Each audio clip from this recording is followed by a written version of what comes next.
I remember when I was 15, I was going to a church across town. And the senior pastor of the church was envious of the high school pastor because the high school pastor was a way better preacher than the senior pastor. And the senior pastor saw what was coming. Eventually, this high school pastor is going to take over, and I'm going to have to go hasta la bye-bye. This cannot be, he thought in his mind. And I remember the day that the senior pastor came to the high school group. And of course, he didn't say, I have become envious of the high school pastor, therefore I'm firing him.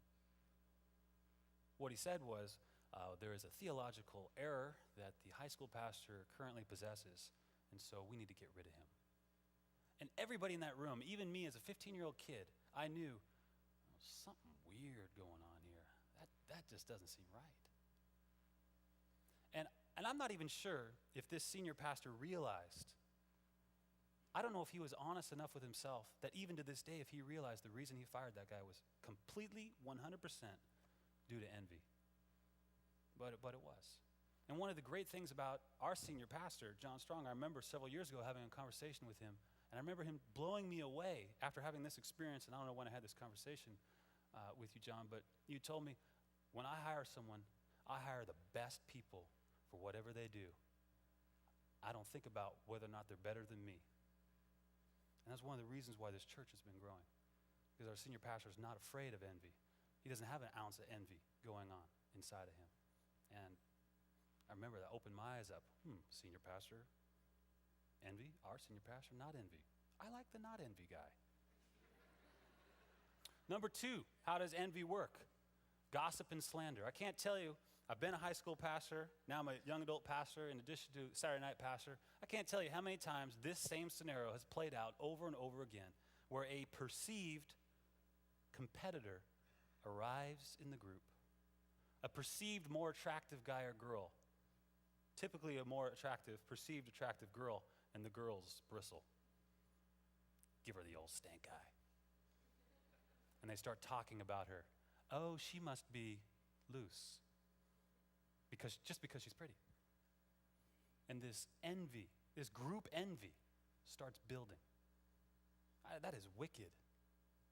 That is awful, corrosive stuff. You don't want to have any of that in your life. 3, litigation. You're saying, litigation? Yeah, when you get caught in the throes of envy, you want nothing more than to see that person in legal trouble. Oh yeah, that gets you very excited. Number 4, the evil eye, which is what I call the stank eye. Envy, by the way, literally means evil eye. Giving someone the old stank eye. That's literally what envy means. And 5, violence, when envy is full blown. You remember the old story, Nancy Kerrigan, Tonya Harding, the ice skaters? That whole scenario where Tonya Harding realized, I can get the gold if only Nancy Kerrigan won't ice skate. I'll have my boyfriend put a blow to her leg, and then I'll be the gold medalist.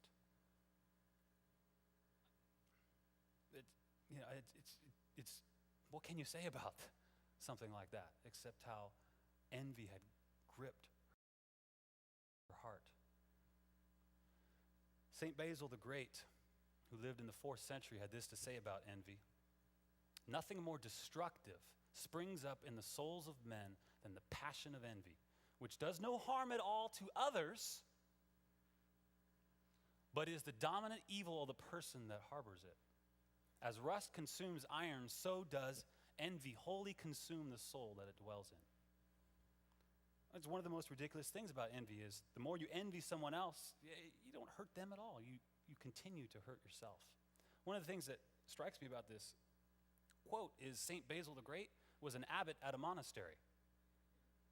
You know, I can understand envy more so in a free market society where we have the haves and have-nots.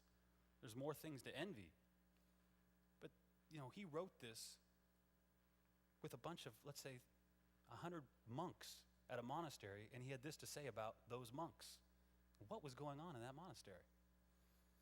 Brother Andrew can get up at 4 a.m. 6 days a week, and I can only get up at 4:30. Why him, God? Why have you blessed him more than me? I mean, I don't know. But I mean, envy is so pervasive. We're so frail. Whatever our circumstances, envy is going to try and find its way. In the 80s, a movie came out by the name of Amadeus. And it won Best Picture that year. And I want to show you a clip from this film, Amadeus. And before we show it, I just want to set it up a little bit. This whole movie is about envy. The principal character in the film is obviously Amadeus, Wolfgang Mozart, but the main character actually is a guy named Salieri. And Salieri was a wonderful musician who himself could play the piano, wrote 30 operas. He was a very celebrated musician, but along came Mozart. And Salieri, his entire life, forgot about his own skills, forgot about what God had given him, and envied Mozart. And his whole life became racked with the corrosive sin of envy. And in this scene, you're going to see Salieri. He's the very old man who's retelling the story.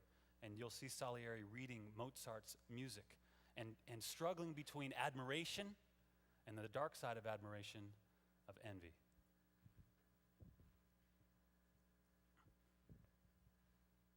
Mm-hmm.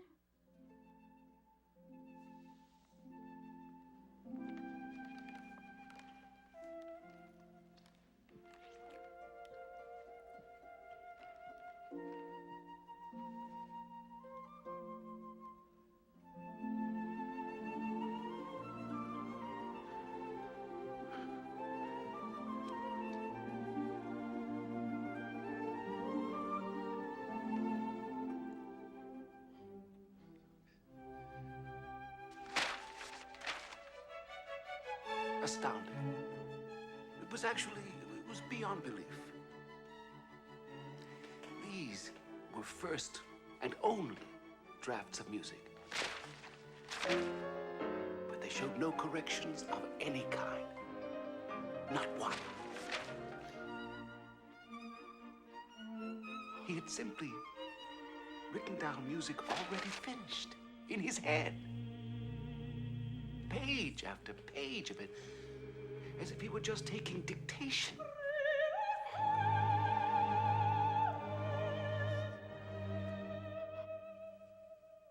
And music, finished as no music is ever finished.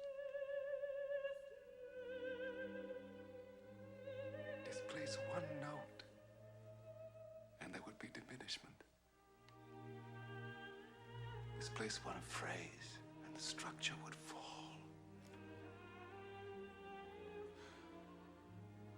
It was clear to me that sound I had heard in the Archbishop's palace had been no accident. Here again was the very voice of God.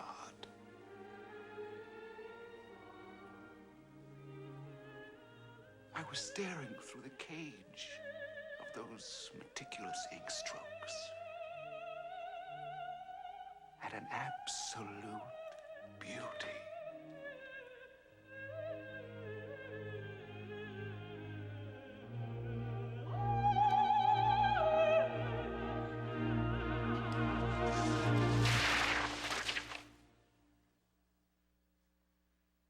Is it not good?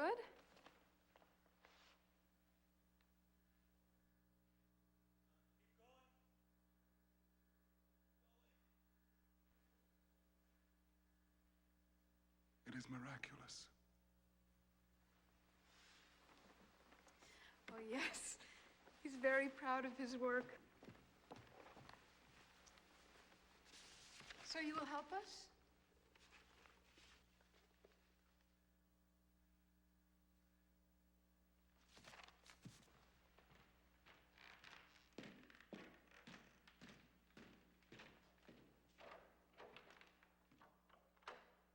From now on, we are enemies.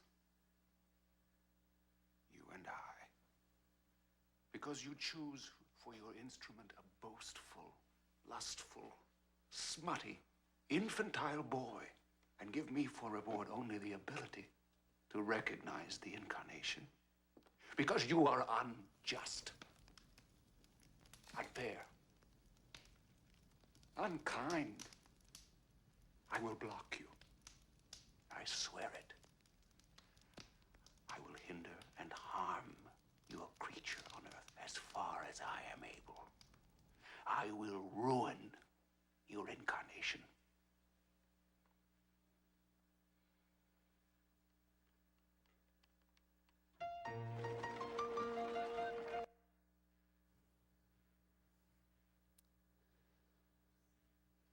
You don't want to have to wrestle with a sin of envy in your life where you get to the point, and you could bring the house lights, you press button 7, bring those house lights back up. You don't want to wrestle with this thing and come to the point where you